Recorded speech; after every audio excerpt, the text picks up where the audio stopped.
샬롬 샬롬 샬롬 샬롬. 하나님 사랑합니다. 여러분 주 안에서 사랑합니다. 사무엘하 18장 말씀 1절에서 33절까지 내용 우리 교독해서 읽었습니다. 무한한 하나님의 사랑을 우리 한번 느껴보십시다. 다윗은 다윗이 그와 함께한 백성을 찾아가서 천부장과 백부장을 그들 위에 세우고 여기서부터 시작이 되죠. 자기와 함께 있는 백성을 점검해보고 그들 위에 천부장과 백부장을 세웁니다. 다윗은 또 모든 백성을 세 때로 나눈 뒤에 3분의 1은 요압에게 맡기고 3분의 1은 요압의 동생인 아비새에게 맡기고 나머지 3분의 1은 가드 사람 이때에게 맡깁니다. 나누죠. 그 숫자가 많으니까. 그리고 그 후에 왕이 자기들 싸움터로 나가겠다고 선언하니 온 백성이 외칩니다. 왕께서 나가시면 안 된다. 우리가 도망을 친다 하여도 그들이 우리에게 마음을 두지 않을 것이며 우리가 절반이나 죽는다 해도 그들은 우리에게 마음을 두지 않을 것입니다. 왕께서는 우리들 10,000명과 다름이 없으니 이제 성 안에 계시면서 우리를 도우시는 것이 좋겠다. 출전하지 말라고 말씀을 드리죠. 그래서 다윗은 그들이 의견을 따르겠다고 말하고 성문 곁에 섭니다. 온 백성이 100명씩 1000명씩 부대별로 나아가죠. 그때 왕이 요압과 아비새와 이때에게 부탁합니다. 나를 생각해서라도 저 어린 압살롬을 너그럽게 대하여 주시오. 왕이 압살롬을 너그럽게 대하여 달라고 모든 지휘관에게 부탁하는 말을 온 백성이 다 듣습니다. 무한한 사랑이죠. 자신을 침략해서 성을 빼앗고 쫓겨났으면서도 아들을 염려합니다. 다윗의 군대가 이스라엘 사람과 싸우려 들녘으로 나가 에브라임 숲속에서 싸움을 하죠. 여기에서 압살롬의 군대가 다윗의 부하들에게 패해서 그날 20,000명이나 죽습니다. 싸움이 온 땅 사방으로 번져나가자 그날 숲속에서 목숨을 잃은 군인이 칼에 찔려서 죽은 군인보다 더 많았다라고 이야기를 합니다. 압살롬이 어쩌다가 다윗의 부하들과 마주칩니다. 압살롬은 노새를 타고 있었는데 그 노새가 큰 상수리 나무에 울창한 가지 밑으로 달려갈 때 그의 머리채가 상수리 나무에 휘감기는 바람에 그는 공중에 매달리고 타고 가던 노새는 빠져나갑니다. 그러니까 공중에 대롱대롱 매달리는 모습이 되어버리죠. 어떤 군사가 이 사실을 요압에게 알려줍니다. 압살롬이 상수리 나무에 매달려 있습니다. 요압이 그 사람에게 묻습니다. 내가 그를 보았는데도 왜 그를 당장에 쳐서 땅에 쓰러뜨리지 않았느냐. 그랬더라면 내가 너에게 은 10개와 띠 하나를 주었을 것이다. 이렇게 얘기하니 그 군사가 요압에게 대답하기를 비록 은 1000개를 주신다 하여도 저는 감히 손을 들어 왕의 아들을 죽이진 않을 것입니다. 왕께서 요압 장군님과 아비새와 이때와 우리 모두에게 듣도록 말씀하시기를 누구든지 어린 압살롬을 보호해달라고 부탁하셨기 때문입니다. 제가 그의 생명을 해치면 왕 앞에서는 아무 일도 숨길 수가 없기 때문에 당신까지도 저에게서 등을 돌릴 것이다. 이거 명령이었기 때문에 압살롬을 죽일 수가 없다. 다윗의 명령이었다. 이렇게 얘기하죠. 그래서 요압은 이렇게 꾸물거릴 시간이 없다고 말한 뒤에 창세 자루를 손에 들고 가서 아직도 상수리 나무 한가운데 산채로 매달려 있는 압살롬의 심장을 꿰뚫습니다. 요압이 죽이죠. 요압의 무기를 들고 다니는 군사 10명도 모두 둘러싸고 압살롬을 쳐서 죽입니다. 그런 다음에 요압이 나팔을 부니 백성 이스라엘 사람을 뒤쫓다 돌아오죠. 요압이 백성에게 싸움을 그치게 했습니다. 그들은 압살롬의 시신을 들어다 숲속에 깊은 구덩이에 집어던지고 그 위에다가 아주 큰 돌무더기를 쌌습니다.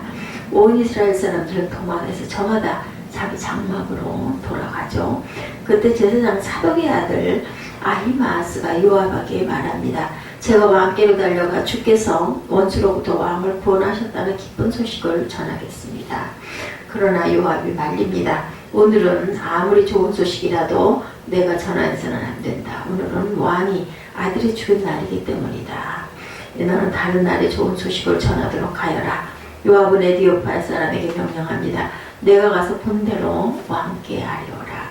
에디오파 사람이 요압에게 절을 하고 달려가죠. 그런데 제사장 사독의 아들 아히마아스가 다시 요압에게로 말합니다. 저에게 무슨 일이 일어나도 좋으니 저도 저 에디오피아 사람과 같이 가서 보고할 수 있도록 허락하여 주십시오.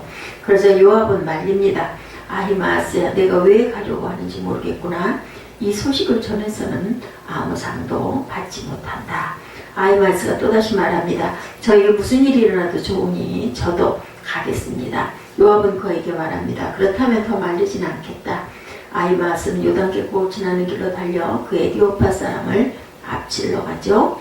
그때 다윗은 두 성문 곧 앞문과 바깥문 사이에 앉아 있었는데 파수꾼의 성문이 지붕 위로 올라가 성벽 위에서 멀리 바라보고 있다가 어떤 사람이 혼자 달려오는 것을 봅니다. 파수꾼이 큰 소리로 이 사실을 왕에게 알리죠.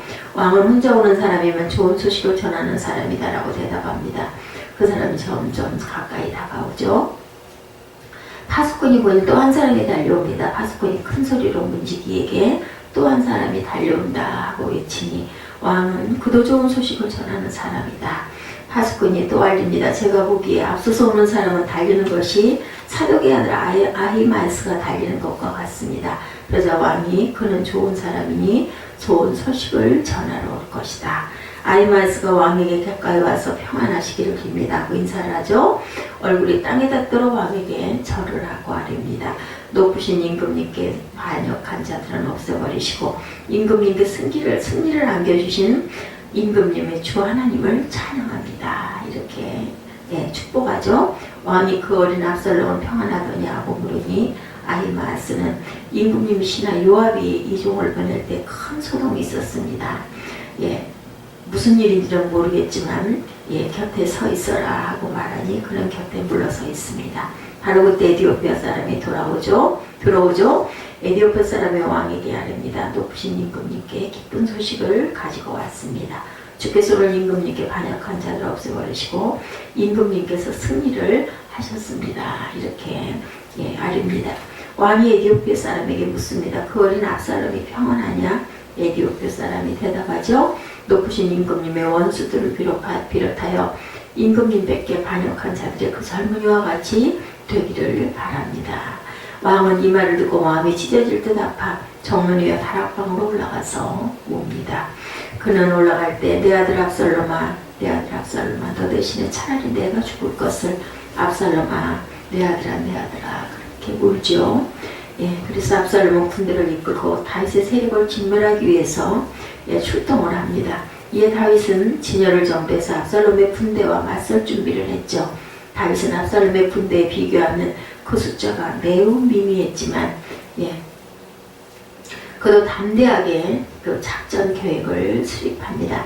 다윗은 군대를 세 부대로 나눠서 편성했죠. 첫 번째 부대는 군대 장관 요압에게, 둘째 군대는 요압의 동생 아비새에게, 그리고 세 번째 군대는 이방을 중심 가드 사람 이때에게 맡겼습니다. 그리고 다윗 자신도 전쟁에 직접 참여하겠다고 했을 때 백성들이 말리죠. 그냥 계시라고 말립니다. 다윗은 백성들의 말을 듣고 마음이 뭉클합니다. 그는 백성들의 건의를 받아들여서 안전한 성 안에 머물기로 했습니다. 다윗은 성문 곁에 섰고 군사들은 다윗과 눈빛을 교환하면서 성 밖으로 나아갑니다. 객관적인 전력으로 적을 이기기 힘든 상황이죠. 너무나 숫자도 작고 목숨을 걸어야 하는 싸움이었습니다. 이때 다윗과 백성들은 서로 눈빛을 바라보면서 결연한 의지를 다졌을 것입니다. 다윗과 백성들이 주고받았던 눈빛을 상상해 봅니다. 서로를 향한 신뢰와 사랑의 눈빛이었겠죠. 그들은 정말 끈끈한 사랑으로 맺어진 믿음의 공동체였습니다. 우리가 이 시대에 꿈꿔야 할 참 공동체의 모습이죠. 가장을 중심으로 가정 공동체, 담임 목사를 중심으로 한 교회 공동체, 대통령을 중심으로 한 민족 공동체가 바로 이렇게 사랑으로 뭉쳐지는 공동체가 되기를 소망합니다. 오늘 본문은 또 한 가지 가슴 절절한 사랑을 보여줍니다. 그것은 다윗 자기 아들 압살롬을 향한 사랑이죠. 다윗은 자기 곁을 통과하면서 정쟁터에 나가는 세 부대의 지휘관들에게 요압과 아비새와 이때에게 신신당부를 했습니다. 사무엘하 18장 5절이죠. 나를 위하여 소년 압살롬을 너그럽게 대접하라. 다윗은 자기에게 반역을 일으키고 자신의 목숨까지도 노리던 아들 압살롬을 미워하지 못합니다. 자기가 살려면 아들 압살롬을 반드시 죽여야 하는 냉혹한 현실에서도 차마 압살롬을 죽이지 말고 체포해달라고 장군들에게 부탁을 하죠. 그 이유는 아들을 향한 아버지의 사랑입니다. 아들은 자신을 죽이려고 하지만 아버지는 아들을 죽일 수가 없었던 거죠. 아버지는 아들을 끝까지 사랑할 수밖에 없었습니다. 그것이 부모의 무한한 사랑이죠. 예, 결국 압살롬은 전쟁터에서 요압 장군에 의해서 비참하게 죽습니다. 후에 전쟁터에서 전령이 달려와 압살롬의 군대가 패하였다는 소식을 들었을 때도 다윗은 반란군이 제압되었다는 소식보다는 압살롬의 안부를 먼저 묻습니다. 그리고 압살롬이 죽었다는 소식을 듣자 다윗은 슬픔에 잠겨서 어쩔 줄을 몰라하며 탄식합니다. 18장 33절이죠. 내 아들 압살롬아, 내 아들 압살롬아, 내가 너를 대신하여 죽었다면 압살롬아, 내 아들아, 내 아들아, 이렇게 울면서 부르짖죠. 다윗의 울부짖음은 그 소리가 귓가에 맴돕니다. 부모의 마음, 아버지의 마음, 또한 하나님이 우리를 향한 그러한 슬픈 마음입니다. 자식을 향한 부모의 절절한 사랑이 우리 마음을 찡하게 만들죠.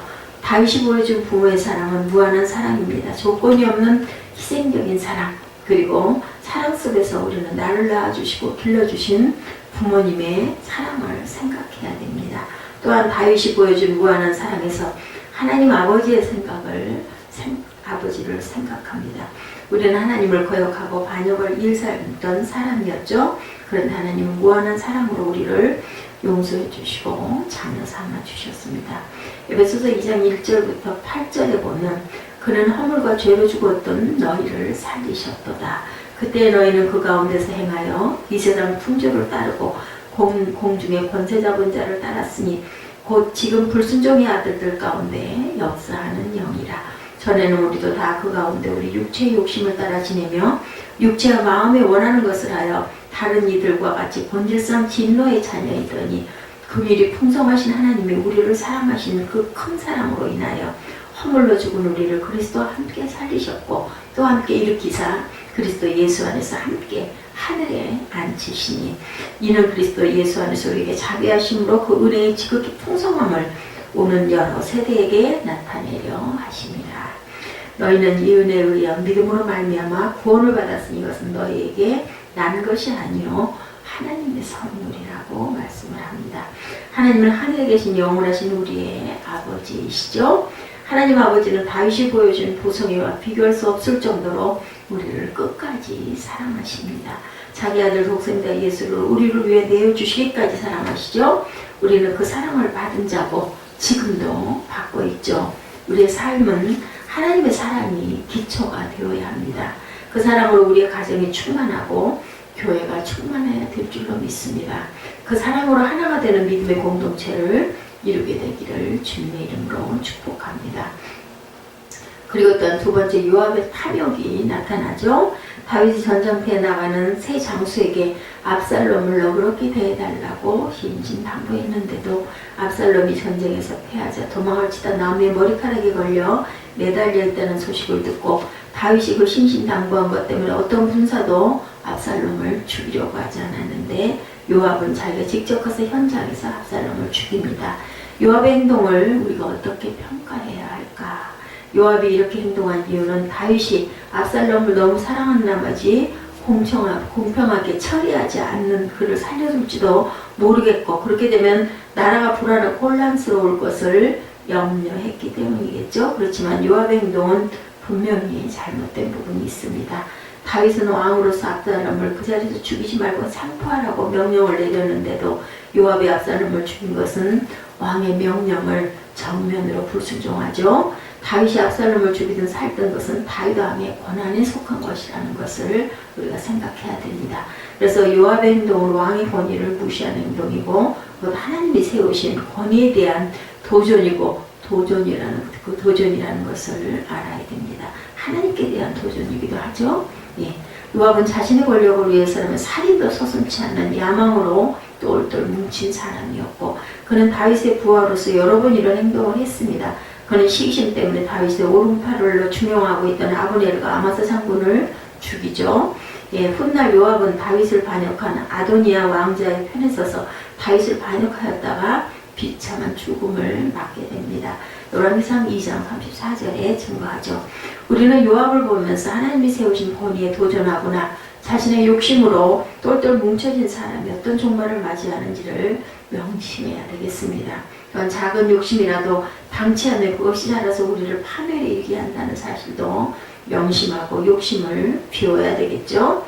야고보서 1장 15절이죠. 욕심이 잉태한 즉 죄를 낳고 죄가 장성한 즉 사망을 낳느니라.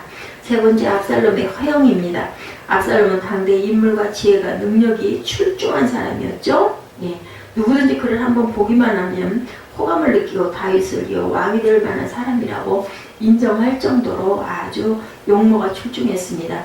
다윗도 압살롬의 재능을 귀하게 여기고 여러 아들 가운데서도 가장 사랑했던 아들이기도 했습니다. 그렇지만 압살롬에게는 치명적인 문제가 있었습니다. 그것은 허영심, 자기 자랑으로 똘똘 뭉쳐진 사람이었죠. 그는 자신의 외모를 갖고 있는데 많은 공을 들입니다. 특히 그의 머리카락은 윤기가 흐르고 빛이 났다고 그러죠. 그래서 그는 머리카락을 자르지 않고 길게 길렀습니다. 긴 머리를 간수하는 게 얼마나 시간과 노력이 들었을지 알겠죠? 그에게는 머리카락이 자랑이고 자존심이었는데 그만큼 머리카락으로 인하여 죽게 되죠. 전쟁에서 패하고 도망치다가 긴 머리카락이 나무까지 걸리는 바람에 매달리게 됩니다. 힘으로 벗어날 수가 없었죠. 결국 요압에게 죽임을 당합니다. 조상들의 무덤에 들어가지 못하게 길가에 묻혔죠. 사람이 자기 자랑을 삼는 것이 있다면 그것 때문에 망할 수밖에 없다는 것을 우리가 교훈을 중요하게 받아야 됩니다. 고린도전서 1장 31절입니다. 자랑하는 자는 주 안에서 자랑하라함과 같게 하려 함이라. 우리가 자랑을 할 때는 하나님 안에서 자랑해야 되겠죠. 그러므로 우리는 육체의 헛된 것과 세상의 헛된 것을 자랑하는 마음을 버려야겠습니다. 오직 우리가 자랑한 것은 우리 주 예수 그리스도의 십자가임을 고백합니다. 오늘 본문을 통해서 우리는 주로 사랑에 대해서 생각해 보았죠. 아버지의 사랑, 그리고 하나님의 무한한 사랑, 다윗이 반역한 아들 압살롬을 향해서 보여준 사랑, 우리는 그 사랑을 통해서 무한한 하나님 아버지의 사랑 또한 깊이 기억해야 합니다. 하나님의 사랑이 우리의 삶의 기초가 되어서 사랑의 공동체를 이루며 살아가기를 주님의 이름으로 축복합니다. 기도하시겠습니다.